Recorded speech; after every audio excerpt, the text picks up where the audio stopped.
அனைவருக்கும் வணக்கம்.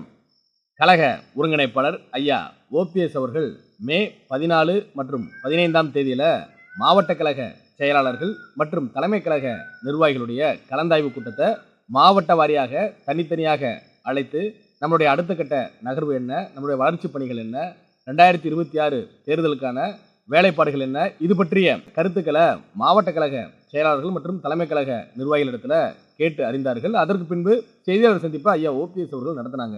அந்த செய்தியாளர் சந்திப்பில் பல முக்கியமான விஷயங்களை ஐயா ஓபிஎஸ் அவர்கள் சொன்னாங்க. அது மிகப்பெரிய அளவில் ஒரு தாக்கத்தை ஏற்படுத்தி இருந்தது தமிழக அரசியல் களத்தில். இன்னும் குறிப்பாக சொல்லணும் அப்படின்னா எடப்பாடி பழனிசாமி தரப்பினருக்கு மிகப்பெரிய அதிர்ச்சியையும் கொடுத்திருந்தது என்றுதான் சொல்ல வேண்டும். அதனுடைய விளைவாகத்தான் இப்போ எடப்பாடி பழனிசாமி அவர்கள் என்ன பண்ணுறாரு, அவசரமாக மாவட்ட கழக செயலாளர்களுடைய ஆய்வு கூட்டத்தை அவசரமாக நடத்தி கொண்டிருக்கிறார். எடப்பாடி பழனிசாமி அவர்கள் ஒரு நிலையாக இருக்கக்கூடியவரா? ஐயா ஓபிஎஸ் அவர்களை எப்படியெல்லாம் ஏளனமாக பேசினாரு எடப்பாடி பழனிசாமி அவர்கள். இப்ப அஞ்சி நடுங்குவதற்கான காரணம் என்ன? ஐயா ஓபிஎஸ் அவர்கள் பொறுத்து பார்த்தாங்க. இன்னும் நேரம் கொடுப்போம், கால அவகாசம் கொடுப்போம், எடப்பாடி பழனிசாமி அவர்கள் பட்டு திருந்தி வரட்டும், ஒருங்கிணைந்த அதிமுகவிற்கு அவரே சம்மதம் தெரிவிப்பார்னு சொல்லிட்டு ஐயா ஓபிஎஸ் அவர்கள் போதுமான நேரத்தை கொடுத்துட்டாங்க.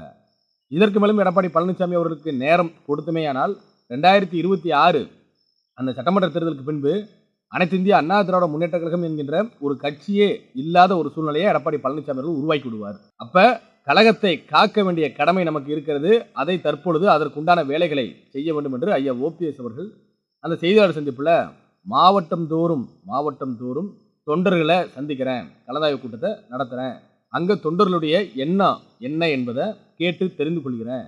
அப்போ ஒட்டுமொத்தமாக தமிழ்நாடு முழுவதும் என்னுடைய சூறாவளி சுற்றுப்பயணத்தை முடித்த பின்பு ஒட்டுமொத்தமாக தொண்டர்களுடைய கருத்து என்னவோ அதற்கு ஏற்றார் போல நம்மளுடைய கூட்டணி பற்றிய அறிவிப்பையும் நம்மளுடைய அடுத்த கட்ட நகர்வையும் நாங்கள் அறிவிப்போம் என்று ஐயா ஓபிஎஸ் அவர்கள் சொல்லியிருந்தார்.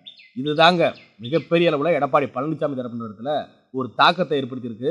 ஒரு கடும் நெருக்கடியை எடப்பாடி பழனிசாமி அவர்களுக்கு கொடுத்திருக்கிறது என்று சொல்லலாம். காரணம் என்ன அப்படின்னா, கடந்த 2021 சட்டமன்ற தேர்தலில் அதிமுக தொடர்ந்து 3வது முறையாக ஆட்சி அமைக்க வேண்டிய ஒரு பொன்னான வாய்ப்பு இருந்தது. அது இதய தெய்வம் புரட்சித் தலைவர் எம்ஜிஆர் அவர்களுக்கு பின்பு தொடர்ச்சியாக 3வது முறை ஆட்சி அமைக்கக்கூடிய ஒரு வாய்ப்பு நமக்கு உருவாகி வந்தது. அதை கெடுத்தது யாரு? எடப்பாடி பழனிசாமி அவர்கள். என்ன காரணம் அப்படின்னா, அன்றைய தினம் அமமுக என்கின்ற ஒரு கட்சி தனியாக அண்ணன் டிடிவி தினகரன் அவர்களுடைய தலைமையில் செயல்பட்டு கொண்டிருக்கிறது. அவரை கூட்டணியில் சேர்க்கணும் அப்படின்னு சொல்லிட்டு தொடர்ச்சியா ஐயா ஓபிஎஸ் அவர்கள் வலியுறுத்தி வந்தாங்க. ஆனால் எடப்பாடி பழனிசாமி அவர்கள் கூட கேட்கல.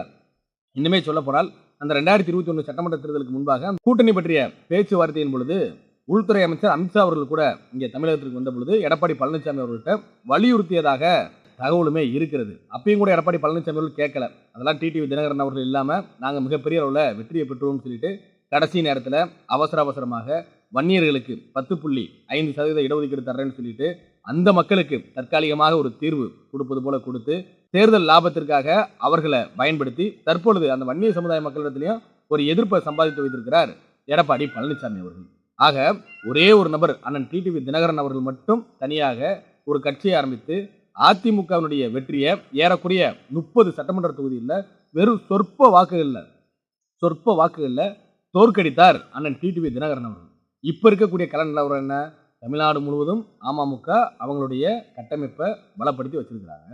மறுபக்கம் எடப்பாடி பழனிசாமியுடைய தலைமை பிடிக்காம ஒருங்கிணைந்த அதிமுக வேண்டும் என்று எண்ணக்கூடிய அதிமுக தொண்டர்கள் ஐயா ஓபிஎஸ் அவர்கள் பின்னால திரண்டு நிற்கிறாங்க. இன்னொரு பக்கம் எடப்பாடி பழனிசாமி அவர்களுடன் இருக்கக்கூடிய நிர்வாகிகளே பாஜகவுடன் ஏன் எடப்பாடி பழனிசாமி அவர்கள் கூட்டணி வைத்தார்னு சொல்லிட்டு எடப்பாடி பழனிசாமி அவர்களுக்கு எதிராக உள்ளேயே வேலை பார்த்துட்டு இருக்கிறாங்க. இப்படி பல பிரச்சனைகள் அதிமுகவுக்குள்ளாக ஓடிக்கொண்டிருக்கிறது. இப்படி இருக்கக்கூடிய சூழ்நிலையில் நாளைக்கு 2026 சட்டமன்ற தேர்தலில் எடப்பாடி பழனிசாமி அவர்கள் ஒருங்கிணைந்த அதிமுக உருவாக்க மாட்டேன், ஐயா ஓபிஎஸ் அவர்களை கட்சியில் சேர்க்க மாட்டேன், அண்ணன் டிடிவி தினகரன் அவர்கள் நாங்கள் இருக்கக்கூடிய கூட்டணிக்கு வரக்கூடாது, இதெல்லாம் சொல்லி நிர்பந்தித்து எடப்பாடி பழனிசாமி அவர்கள் தேர்தல் களத்திற்கு போனார் அப்படின்னா நடந்து முடிந்த நாடாளுமன்ற தேர்தலில் 40க்கு 40 எடப்பாடி பழனிசாமி அவருடைய அணி தோல்வியை சந்தித்தது. அதே போல 2026 சட்டமன்ற தேர்தலில் 234 சட்டமன்ற தொகுதிகளிலையும் குறிப்பாக எடப்பாடி பழனிசாமி அவர்கள் இருக்கக்கூடிய அந்த சட்டமன்ற தொகுதிகளிலையும் மிகப்பெரிய அளவில் தோல்வியை தான் சந்திக்க நேரிடும் என்பது அதிமுக நிர்வாகிகளுடைய நிலைப்பாடு. அதைத்தான் எடப்பாடி பழனிசாமி அவர்கள்ட்ட வலியுறுத்தி இருப்பதாக சொல்லப்படுகிறது. ஏங்க ஓபிஎஸ் அவர்கள் எந்த ஒரு நிபந்தனையும் இல்லை, கட்சி ஒன்றாக இருக்க வேண்டும், பிரிந்திருக்கக்கூடிய சக்திகள் ஒன்றிணைய வேண்டும் என்று தான் சொல்றாங்க. நீங்க ஏன் அவங்கள கட்சிக்குள்ள சேர்க்க மாட்டீங்க? இப்ப பாருங்க, அவங்க தமிழ்நாடு பூரா வந்து கலந்தாய்வு கூட்டத்தை நடத்த போறாங்க, தொண்டர்களை சந்திக்க போறாரு, தொண்டர்களுடைய என்ன ஓட்டம் என்னவோ அதற்கு தந்தாப்புல முடிவெடுக்க போறேன்னு சொல்றாரு.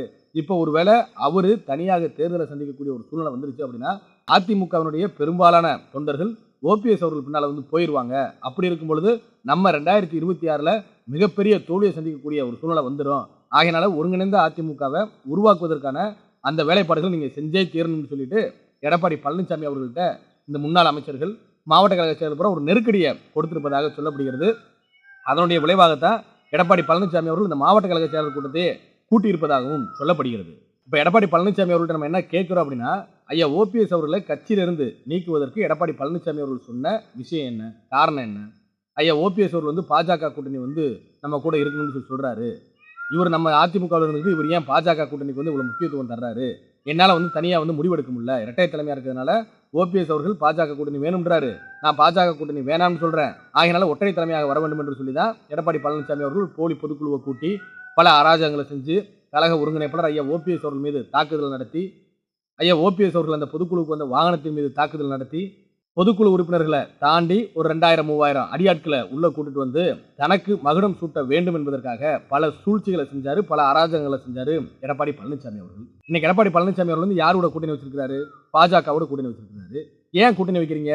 மத்தியில் இருக்கக்கூடிய அரசினுடைய ஆதரவு நமக்கு வேண்டும் அப்படின்னு சொல்லிட்டு எடப்பாடி பழனிசாமி நீ கூட்டணி வச்சிருக்காரு. அதை தாண்டி இன்னொரு காரணம் என்ன சொல்றாரு? திமுகவுடைய எதிர்ப்பு வாக்கு பிரிந்துவிடக்கூடாது, ஆகையினால திமுகவை எதிர்க்கக்கூடிய அனைத்து கட்சியினரிடத்திலையும் யார் நம்ம கூட கூட்டணிக்கு வர்றாங்களோ அவங்களோட கூட்டணி வச்சுக்கலாம்னு சொல்லிட்டு எடப்பாடி பழனிசாமி அந்த கூட்டணியை தற்பொழுது வைத்திருக்கிறாரு. இதைத்தானங்க ஐயா ஓபிஎஸ் அவர்கள் சொன்னாரு. 2024 நாடாளுமன்ற தேர்தலில் ஐயா ஓபிஎஸ் அவருடைய பேச்சை கேட்டிருந்து ஒருங்கிணைந்த அதிமுகவை உருவாக்கி பாஜகவையும் நம்மளுடைய கூட்டணிக்கு சேர்த்திருந்தா ஏறக்குறைய 20 நாடாளுமன்ற தொகுதிகளுக்கு மேல அனைத்து இந்திய அண்ணா திராவிட முன்னேற்ற கழக கூட்டணி வெற்றி பெற்றிருக்கும். இன்னைக்கு அதெல்லாம் கெடுத்து கண் கெட்ட பின்னாடி சூரிய நமஸ்காரம் என்பது போல எடப்பாடி பழனிசாமி அவர்கள் செய்து கொண்டிருக்கிறார். இனியும் கூட திருந்துவாரா என்று பார்த்தோமே, ஆனால் அவர் திருந்ததற்கான சாத்தியம் கூட இல்லைங்க. அவர் கூட இருக்கக்கூடிய எல்லா நிர்வாகிகளுமே சொல்லிட்டாங்க, எங்க ஒருங்கிணைந்த அதிமுக இல்லாம நம்ம 2026 தேர்தலுக்கு போக முடியாது. இன்னைக்கு கொங்கு பெல்ட்ல பல இடங்கள்ல அதிமுக விட பாஜகவுடைய வளர்ச்சி அசுர வளர்ச்சியாக இருந்து கொண்டிருக்கிறது. வடக்கு மாவட்டத்தில் தற்பொழுது நடந்து முடிந்திருக்கக்கூடிய பாமகவினுடைய சித்திரை பௌர்ணமி மாநாட்டில் மிகப்பெரிய அளவில் அந்த சமுதாய மக்கள் எழுச்சி பெற்றிருக்கிறாங்க. அதே போல தென் மாவட்டத்திலையும் டெல்டாவிலையும் அதிமுக அதால பாதாளத்துக்கு போயிருச்சு. இதற்கெல்லாம் காரணம் என்ன? எடப்பாடி பழனிசாமி அவருடைய தலைமை, எடப்பாடி பழனிசாமி அவருடைய தவறான வழிகாட்டுதல். அப்ப இதுல இருந்து நம்ம மீண்டு வரணும். இதை தெய்வம் புரட்சி தலைவி அம்மா அவர்கள் சொன்னது போல எனக்கு பின்னாலும் இன்னும் எத்தனை நூற்றாண்டுகள் வந்தாலும் அனைத்து இந்திய அண்ணா திராவிட முன்னேற்ற கழகம் என்கின்ற மாபெரும் மக்கள் இயக்கம் ஆட்சி கட்டலில் இருந்திட வேண்டும் என்று மாண்புமிகு அம்மா அவர்கள் சொன்னாங்க. அதை நடத்தி காட்ட வேண்டுமேயானால் அதற்கு ஒருங்கிணைந்த அதிமுக வேண்டும் என்பதை எடப்பாடி பழனிசாமி அவருடன் இருக்கக்கூடிய அந்த நிர்வாகிகள் எடப்பாடி பழனிசாமி அவர்களிடத்துல அழுத்தம் கொடுத்து கொண்டிருக்கிறார்கள். அதனுடைய வெளிப்பாடாக இந்த மாவட்ட கழக செயலருடைய ஆய்வுக் கூட்டமானது தற்பொழுது எடப்பாடி பழனிசாமி அவர்கள் நடத்த இருக்கிறார். ஒருங்கிணைந்த அதிமுக இல்லாமல் எடப்பாடி பழனிசாமி அவருடைய தலைமையில் எத்தனை கட்சிகள் கூட்டணி அமைத்தாலும் எடப்பாடி பழனிசாமி அவர்களால் இந்த காலத்தில் மட்டுமல்ல எந்த காலத்திலும் ஆட்சியை பிடிக்க முடியாது என்பதுதான் நிதர்சனமான உண்மை. அது எடப்பாடி பழனிசாமி அவர்களுக்கும் தெரியும். ஒருங்கிணைவோம், ஒன்றுபடுவோம், தீய சக்தி திமுகவிற்கு விடை கொடுப்போம். நன்றி, வணக்கம்.